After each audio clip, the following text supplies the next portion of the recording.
Am I the a-hole stories? Am I the a-hole for taking in my niece while my girlfriend is against it?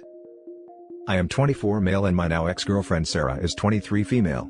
I live in a home my grandparents left me, which wouldn't be possible if I had to pay a mortgage, as I'm still new in my field. My older brother passed away recently, and left behind 2 children whose mother is out of the picture for good. The children are 11 male and 10 female, so this has happened during what I would call crucial years. My parents wanted to take them in, however, uprooting them from all they know would only make it worse according to their doctors.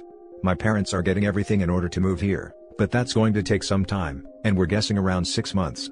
Needless to say, I took them in. My ex has lived with me for about 4 months, while she was working on her master's degree, and she's been having a tough time with the program and working.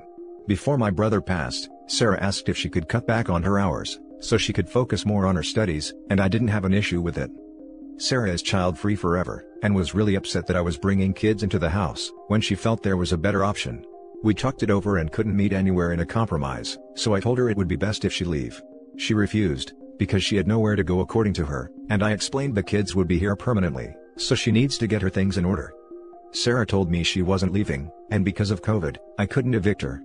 However, after speaking to her school's legal department, she learned it didn't apply to her for several reasons. I didn't want to evict her. I get it, to be honest. If you don't want kids, you don't want kids. Nothing wrong with that. But I think there is something wrong with wanting to cause more harm to kids because you don't like them. Sarah's at a local YMCA, and I feel terrible about it, but didn't she chose this as some way? I tried to offer her the basement as a compromise. But yeah, kids can be loud and want attention. I just feel terrible here. Now for the top comments.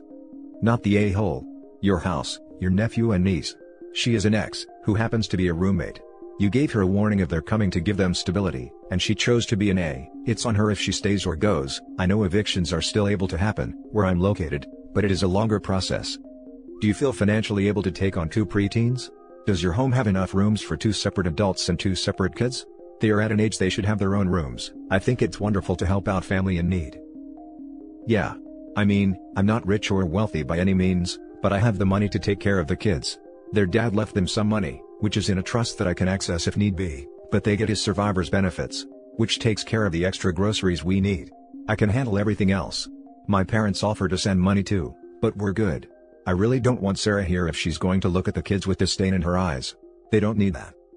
Not the a-hole. Your brother died. And instead of being supportive and trying to help you get through this tough time, she tried to dictate how to run your home, leaving 2 innocent kids homeless in the process. I understand not wanting children, but this is an extraordinary circumstance. She could have dealt with it for 6 months until your parents moved there permanently. She sounds like a terrible, selfish human being, and you're better off without her. I want to be child-free myself, but if you need to bring in nephews in circumstances like these, I won't mind. I think her idea of child-free is to hate children to the point she would rather be homeless than deal with them for a while. Not the a-hole. Sarah's an adult. The kids had even less choice in all this. If she just accepted that your reasons for putting them first were valid, even if she didn't want to be part of it, and focused on making other arrangements, there would be no a-holes here. Instead, she threw a tantrum and tried to overstay her welcome, and now she's dealing with the consequences. Which is a temporary inconvenience she'll get through, because again, she's, allegedly, the adult here. Now for the next story. Am I the a-hole for laughing at my mom when she told me she would never let a man come between us? For starters, I just want to say I, 21 female, love my mom, 49 female. I think for the most part, she is a great lady, though she has a fear of ending up alone, which oftentimes means she stays with men too long and disregards us. Now this attribute wasn't too bad, until she met her now fiancé David. David is not my cup of tea.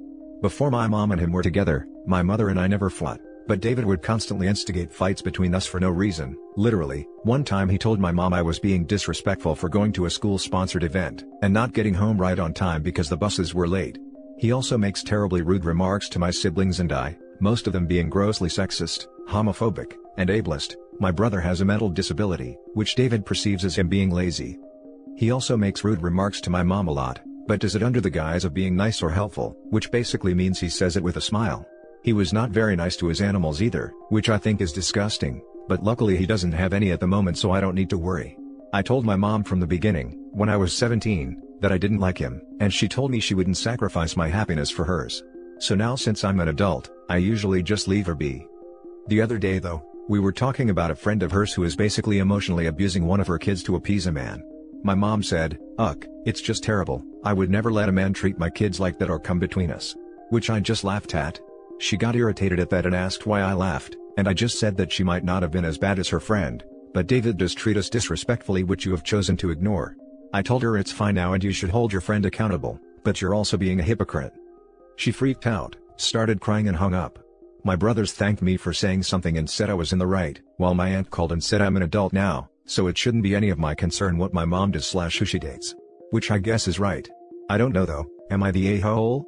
I didn't even think what I said was that bad, and so are all things I had said as a minor as well. Now for the top comments. Not the a-hole, being an adult doesn't mean what she did wasn't comparable to her friend. Stick up for yourself and your siblings, she has let a man get between your relationship. Thank you. That's kinda what I felt also. I had also told her these things as a kid too, so I don't know why she's so shocked now lol. But thank you. Not the a-hole. This is called virtue signaling, and good for you to call her on it. You shouldn't go out of your way to be mean, you totally weren't, but don't let her revise history right in your face lol. She seems very non-self-aware. Lol, she definitely is. I think she, like many others, likes to hold people accountable, without holding herself accountable sometimes. I don't know, but thanks for your vote. Not the a-hole. Tell your aunt, your mother is an adult now, and it shouldn't be her concern when her sister is rightly called on out being a pot calling a kettle black. Lol, that's true. I didn't really think of what a weird sentiment it was, that she believes that my mom is like exempt from ridicule, within her relationships at least, just because we're both adults. Like sorry, I didn't know that's how it works. I'll tell my mom that next time she tries to give me advice on boys. The next story is titled, Am I the a-hole for not returning a 100-plus-year-old heirloom to my deceased wife's family? My wife's great-grandparents were missionaries in China. My wife's grandmother had a number of keepsakes from their travels, including a beautiful Chinese painting that hung in her house. Ever since childhood, my wife had loved that painting. I remember spending our first Thanksgiving when we were dating at her grandmother's, and her talking about how much she loved it. About 5 years ago, my wife's grandmother's health started to decline. The family, me, wife's sister and her husband, wife's father, helped her move into an assisted living facility. Because it was a small apartment, my wife's grandmother gave many treasured items to her son and grandchildren. Knowing how much my wife liked the painting, her grandmother gave it to us. About a year later, my wife's grandmother passed away. Her will did not mention the painting or any of the other items she gave away during the move. We hung the painting over our living room couch, and my wife loved it. Tragically, my wife passed away from cancer last month. Due to COVID, we had a very small funeral. It was the hardest Christmas I ever faced, though both her and my family were supportive. It may sound cheesy, but the painting helped. Knowing how much my wife loved it, it helps me to feel like she is still around in spirit when I was sitting on our living room couch by myself. About a week ago, my wife's sister came over to pick up a few small items she had lent my wife.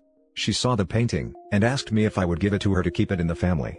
My wife had some fertility issues, and as a result, we didn't have any children, though we had started the adoption process when she got her cancer diagnosis. I told her sister that the painting was an important reminder of my wife, and I wanted to keep it, though I would be happy to will it to her children when I died. Her sister said that I might change my mind if I remarried and had children of my own, and it would be better to give it to her now. She also said that her grandmother wouldn't have wanted me to keep it. I said I would think about it. I think she could tell how painful it was, because she didn't push the issue any further. Since then, my wife's father has called, and while he didn't focus on it, he did mention that he wanted to keep the painting in the family. However, the thought of giving it away feels a bit like losing my wife again. Am I the a-hole for keeping the painting? Now for the top comments. Not the a-hole. First of all, my condolences. Legally, I'm pretty sure the painting is yours now, as it was your wife's, and since she sadly passed, her belongings are yours as the survivor partner. Also, it's been a month since it happened, and these people want to take the painting? Like, did they forget about the person wife? Talk about being insensitive. Do what you think your wife would have done with the painting. If that is to keep and treasure it, so be it. Also, this might hurt, but from the comments, they said they don't consider you family. So, reflect on that too. Edit, lots of people are saying you should return it at some point. No. You can give it back, but it's yours. You can't return it because it's not theirs, you're not borrowing it, it's yours. You don't need to gift it back to that family. It left it once your wife got it, and became part of your family. If eventually you feel that you want to be generous and gift something to them, you can. But I repeat, You can keep that forever. You can get married/adopt and will it to your children. It's not theirs to demand or be returned to. Against the grain, you're the a-hole. It's sweet to have that reminder, but you were not the only person to lose your wife, or her grandmother, and your wife was not the only child to grow up with that painting in her childhood home. This is a family heirloom. It is very reasonable of her family to want it back, and no, I'll will it to your children is not enough. If I were the sister, I would want my kids to grow up with the painting in their home, just like I did, as a reminder of the legacy of their great-grandmother. If you give it to one of them, in 30 to 50 years when you kick the bucket, it won't have the same emotional connection. I get that you are hurting and don't want to let go of anything that reminds you so strongly of your wife, but you need to find other ways to keep her memory alive, because this one is selfish. I can't believe the not the a-hole judgments here, because it's legally your painting. This is am I the a-hole, not, am I legally allowed to be an a-hole? Added to add, it's a very gentle you're the a-hole. I don't think you're an a-hole if you want to keep the painting up where your wife put it for a while longer, especially since it is helping you during this acute period of grief. And as you said, her family was supportive in the past, there's a good chance they would be fine with it too. But a year or two from now, it should really go back to them, not when you pass away in several decades. Morally, please give back the heirloom. You have other ways to remember your wife by. I agree with you, true. It seems not everyone appreciates the significance of family heirlooms. The responses are surprising, and a good reminder to set instructions on heirlooms prior to passing. My fiancé would never think of keeping my family's heirlooms, as I would never think of keeping his. The last story is titled, Am I the a-hole for not spending time with and money on my step-siblings while I do just that for my actual siblings? I am not sure if I am or am not the a-hole in this situation, however my parents and step-parents are in unanimous agreement that I am, so here we are, trusting strangers to give their judgment. I am 25 male, and I have 7 siblings, 4 of them half-siblings, 3 of them full. 2 of the full siblings are adults, 24 female and 21 female, and the rest are still kids living at their home. The oldest of whom is my other full sibling, 16 female, and the rest are half-siblings between the ages of 4 and 11, 2 are my dads and stepmoms, 2 are my moms and stepdads, and 5 step-siblings of whom one is an adult who is 20, and the rest are between 11 and 18. That's probably a bit of a mess, but I hope it is understandable. I lived mostly with my dad after my parents divorced, and would say I got somewhat close-ish with stepmom's kids, but they apparently consider me their brother, and I would not consider myself close at all with my stepdad's kids. As for my half-siblings, I have always made it a point to be in their lives, despite the big age gap, and I am close to all of them. Well, I put myself through college and graduated 3 years ago, got lucky and ended up in a great job, and now I am making really good money. I don't have big expenses apart from the basics like rent, so I end up saving up most of my money, and I spoil my siblings here and there. Added to that, when I am off work and not spending time with my girlfriend, I am generally spending time with my siblings and half-siblings, which is where the issue is. Turns out, the step-siblings are extremely jealous of that relationship, and my stepmom's kids have especially been flipping out, especially if I get my siblings expensive gifts. I got my youngest full sister, 16 female, an Xbox a while ago as an example. Apparently, they got so jealous they had a rage fit, since she would not make it a family Xbox. I have since been called into a family meeting with my parents and step-parents, at which they explained they are mad I don't do the same for my step-sibs, especially because they can't afford to themselves. I'll make good money, but a ton of kids means there is only so much to go around. When I declined and told them I have no obligation to do the same for my step-sibs, they asked me to at least take them along when I take my sibs places, which I again declined, since this means I am essentially forced to babysit and spend money on a bunch of kids I got nothing to do with, instead of just spending quality time with my actual siblings. Well then, the tears started, and my stepmom tried guilting me about how her kids consider me their brother, and when I didn't budge, it became one huge argument, at which point, I left. Everyone is united in telling me I am being the a-hole now. So here I am, looking for judgment by uninvolved parties. Now for the comments. Not the a-hole, this is your time and your money, you spend it however you want, they are not entitled to it. But on the other hand, it is perfectly reasonable of your step-siblings to feel estranged. You don't treat them the same, they don't feel appreciated the same. Because they aren't, but I would think it would make sense considering I only lived with my stepmom's kids for a little over 3 years, and barely spent time with my stepdad's kids. Not the a-hole. When I declined and told them I have no obligation. That's the correct response to use. Good to hear lol, I thought it may have been too harsh. Not the a-hole. I understand from the parents' point of view, of making it even and fair. However, that's for the parents to do. You're the big brother and it's your finances, and you determine where your money goes. Slightly confusing about the step-kids. How old are they? One is 20 and no longer living at home, who pretty much feels the same as me and my full sisters do, and the rest are between 11 and 18. And that's it for this video guys. If you have thoughts to share, leave a comment below. Don't forget to hit like and subscribe if you like this content. I'll catch you in the next one. Good day everyone.